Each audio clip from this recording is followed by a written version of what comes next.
নমস্কার, সবাইকে আমার বাংলা তন্ত্রমন্ত্র কি জগৎ ইউটিউব চ্যানেল এবং ফেসবুক অ্যাস্ট্রোলজার পেজে স্বাগত। তো আজকে আমি আলোচনা করব এই চন্দ্র দ্বিতীয় ভাবে থাকলে পরে কি ফল পাওয়া যায় বা কি ফল দেয়।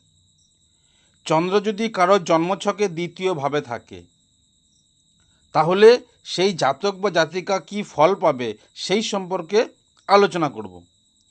তো আলোচনা করার আগে আপনাদের কাছে আমার অনুরোধ, আমার এই চ্যানেলটি যদি আপনাদের ভালো লেগে থাকে তাহলে আপনারা অবশ্যই চ্যানেলটাকে সাবস্ক্রাইব করবেন। আরও ভিডিও দেখার জন্য আপনারা অবশ্যই বেল আইকনটি ক্লিক করবেন এবং ফেসবুক অ্যাস্ট্রোলজার পেজে লাইক, কমেন্ট এবং শেয়ার করবেন। তো আসুন আলোচনা করছি চন্দ্র যদি দ্বিতীয়ভাবে থাকে। আপনার জন্মছকে চন্দ্র যদি দ্বিতীয়ভাবে থাকে তাহলে সেই চন্দ্র যদি অনিশ্চিত বা পরিবর্তনশীল অবস্থার সূচনা করে, যদি দ্বিতীয়ভাবে চন্দ্র থাকে।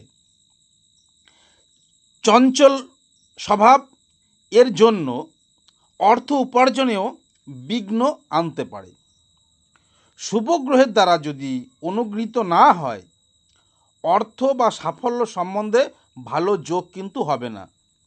সামান্য একটু পীড়িত হলেই সম্পত্তিহানি এবং অর্থ কষ্টের নির্দেশ করে। এই দ্বিতীয়স্থ চন্দ্র যদি শনির দ্বারা পীড়িত হয় তাহলে আর্থিক ব্যাপারে অত্যন্ত দুর্ভাগ্য হয়। বৃহস্পতির দ্বারা যদি পীড়িত হয় তাহলে সঞ্চিত অর্থ এবং সম্পত্তি দুটোই নষ্ট হবে।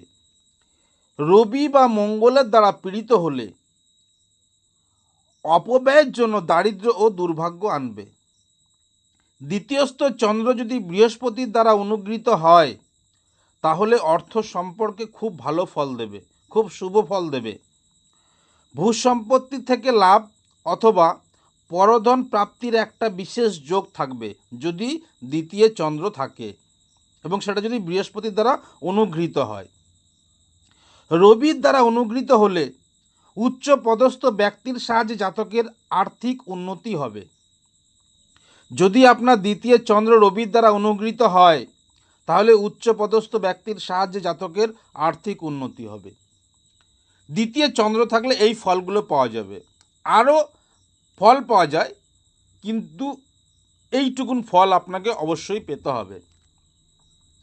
তো আপনাদের যদি আমার চ্যানেলটি ভালো লেগে থাকে তাহলে আপনারা অবশ্যই চ্যানেলটিকে সাবস্ক্রাইব করবেন।